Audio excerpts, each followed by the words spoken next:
Okay, Shalom Chaverim, this is Rabbi Shapira coming to you live from here, Jerusalem, where we had a terrific day, March of the Nations. We're going to take place tomorrow. We're expecting thousands of people to be marching, Jews and Christians, Israelis, Messianics. That's a prophecy being fulfilled in front of my eyes. What do I mean by that? Today, I received a real glimmer of hope. I want to give you a quick Torah lesson of a word that God is giving me today. Today, there was a Christian German pastor. I'm going to give you his name. His name is Stefan Haas, and he is from Leipzig, Germany, and he gave a message where he spoke specifically about Martin Luther. It was amazing for me to hear a German pastor speaking about Martin Luther. And in the end of the message, he got up there. I'm telling you, this was just unbelievable. And he says, we need to return to the ecclesia, to the Jewish roots of our faith. Now, you might say, what's the big deal? I have heard it before. I mean, we have been teaching that for so many years. But to hear a German pastor who stand up like this and speak in such a way in public, it's prophetic. And then I had the moment, aha moment, and I understood what God is doing. Allow me to share it with you. When Abraham received the call, Lech Lecha, he is leaving Padam Aram, Choran, all the way to the land of Canaan. When he reached the land of Canaan, the land of promises, there's a famine in the land. And instead of believing what God promised him, he decides to leave down to Egypt. As a matter of fact, it says, Vayered Mitzrayma, and he went down to Egypt. The word in Hebrew, Vayered Mitzrayma, go down, refer to the spiritual state that Abraham was in, and the rabbi tells us it wasn't good. Abraham, in essence, sins. Now, later on, the descendants of Abraham were sent to the land of Egypt. Why were they sent to the land of Egypt, friends? What's the purpose? Why did they send there? And the rabbis teach us that the reason they were sent to Egypt to rectify the sins of Abraham, to rectify, in essence, the covenant of even Abraham by disobeying God. Yes, the covenant even of Abraham had to be rectified by his sons. Okay, now listen. It's dawned on me today where anti-Semitism come from. Who was Martin Luther? Who were the Nazis? Where did they come from? Germany. What God is going to do, He is going to use Nazi descendants. This pastor had a Nazi, he's a son or grandson, I'm not sure, of Nazis. That is his background. Just like Abraham and his children, he's going to use his descendants to rectify the covenants that God is giving to the original ancestors. So he's using Germans right now, which is miraculous. He's using Germans to rectify the sin of anti-Semitism in the world. That means that the completion of all things, the fruition of the covenant, the fullness of the covenant, if you wanted to use the term, the fullness of the Gentiles, is coming in. And I have a word for the pastor today. The message was so powerful and unbelievable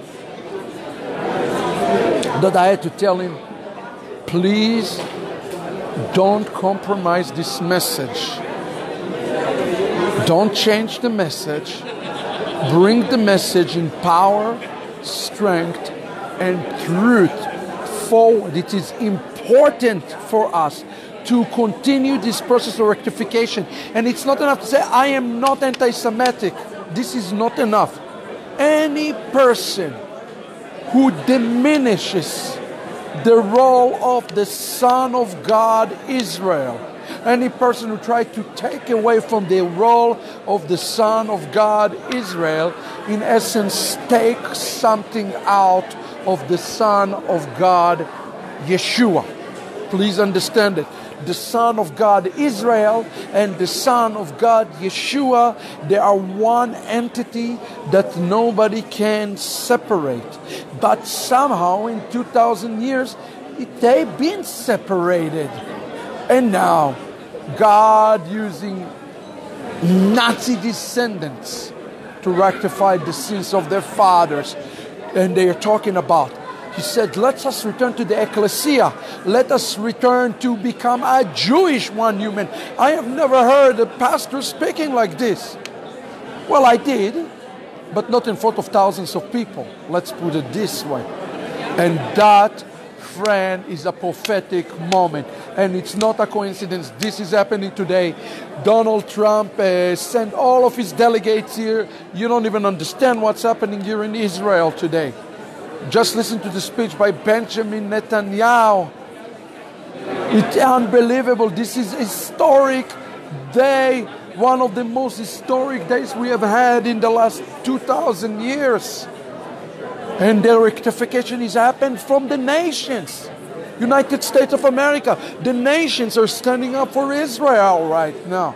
There's going to be a remnant of nations, a righteous, within every country that is going to be engrafted into Israel. How do I know this? The prophet Isaiah, in his 14th chapter, tells us that there will be a few. There will be some among the nations who will be, that's the only place you really truly see the term engraft, nispechu.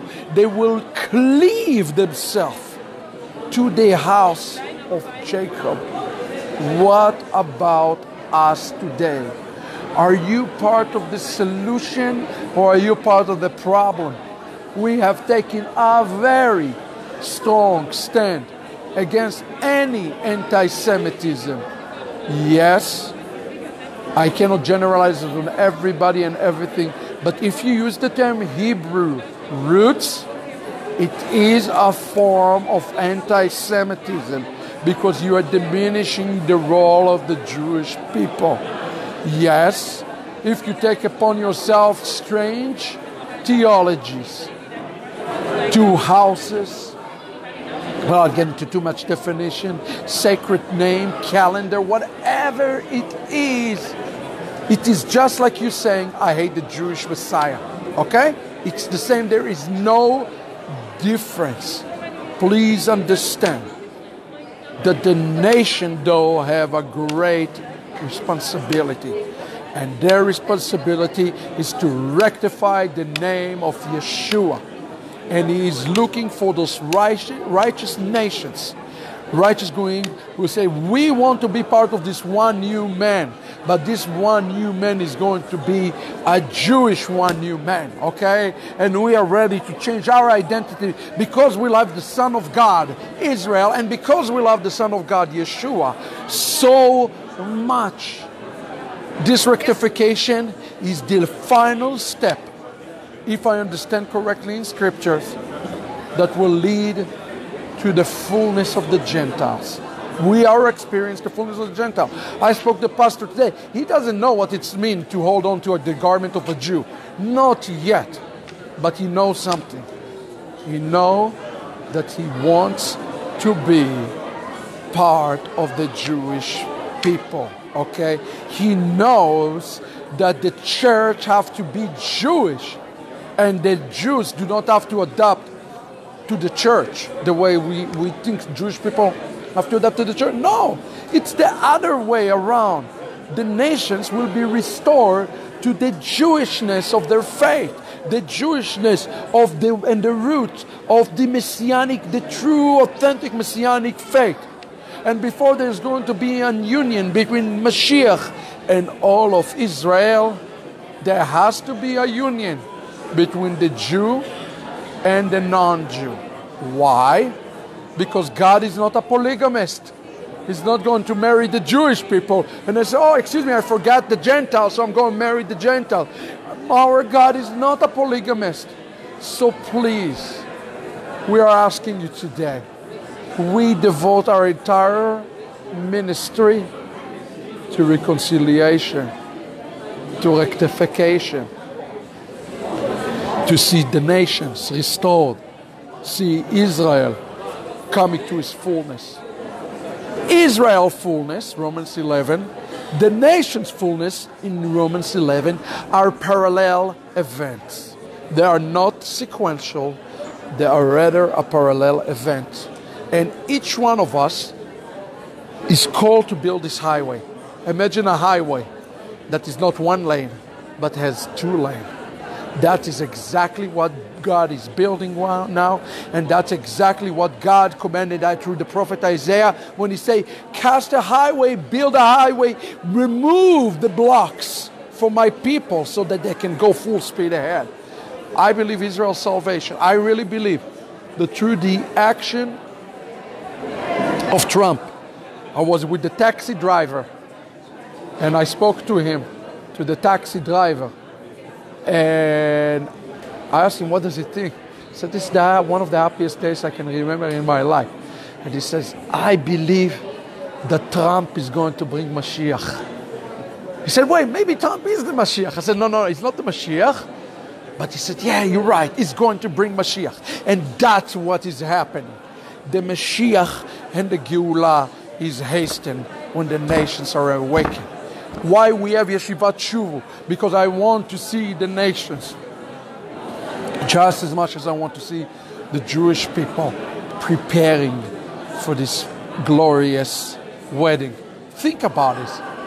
When is this event taking place? That Yerushalayim, this is chilling. Yerushalayim is stated as the capital of Israel at the same day, or the same week, I should say, that we're about to celebrate Shavuot, which is called the day of the wedding. How prophetic is that? That's not an accident, friend. That has been done by purpose, by divine inspiration of the mighty one of Israel, without a doubt. And this weekend, we are going to work on the rectification with Jewish people. We as Jews also have to get ready, okay? We're bringing the Sefer Torah. Thank you. We have the funds for the Torah now. Thank you for the support. It was so hard to raise the support. I pray it will not be so hard for us because we need to do the work rather than worry about funds, you know? But thank you. This is prophetic. We are in the middle of this. You are in the middle of this. Believe. Focus on your faithfulness that will lead for Yeshua's fullness. And, focus on your fullness that will lead to Yeshua's fullness, which will lead to all of Israel fullness. God bless you from Zion. I hope you enjoyed this prophetic update. Litraot.